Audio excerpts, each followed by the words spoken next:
Il est 18h38, merci de nous rejoindre pour l'édition de France 3 Haute-Bretagne. Bonsoir Adélaïde, le premier reportage ce soir nous emmène à Rennes. Était organisée hier la dernière réunion publique concernant la nouvelle ligne de métro. Et je peux vous le dire Robin, le débat a été animé hier soir autour du tracé de la partie est de la deuxième ligne de métro. Cette portion qui traverse le quartier Longchamp pose toujours problème.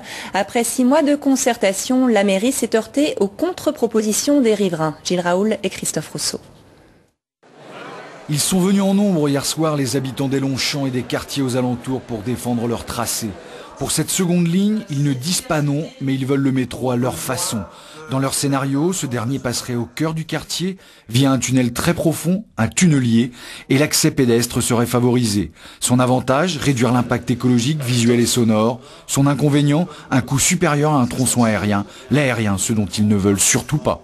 C'est d'abord une forte mobilisation. Les gens du quartier sont venus jusqu'au Blône pour entendre et discuter avec les élus. Par contre, ce qui est décevant, c'est que l'attitude des élus me semble relativement fermée. C'est-à-dire qu'ils ont fait un pas en disant on va sauver votre lac, mais ils ne veulent pas aller jusqu'au bout, c'est-à-dire payer le tunnelier. Deux autres scénarios ont été envisagés, l'un par un architecte urbaniste. La ligne passe au sud du quartier et remonte vers le nord. Il possède une partie aérienne, ici en pointillé, mais n'est pas direct, d'où un coût quasi équivalent à celui des riverains.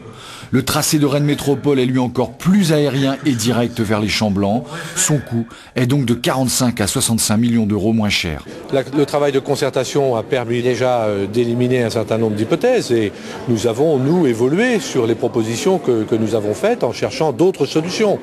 Je constate que une partie des habitants restent sur le tracé qui était leur tracé d'origine en tunnelier, mais on ne peut pas balayer d'un revers de main la question globale du coût. La réponse des décideurs est attendue pour le printemps, une décision qui devra prendre en compte le contexte économique actuel et notamment la baisse de la participation de l'État dans les transports en commun. Fixée à 20% lors du Grenelle de l'environnement, elle ne serait plus que de 3 ou 4% pour un projet d'environ 300 millions d'euros.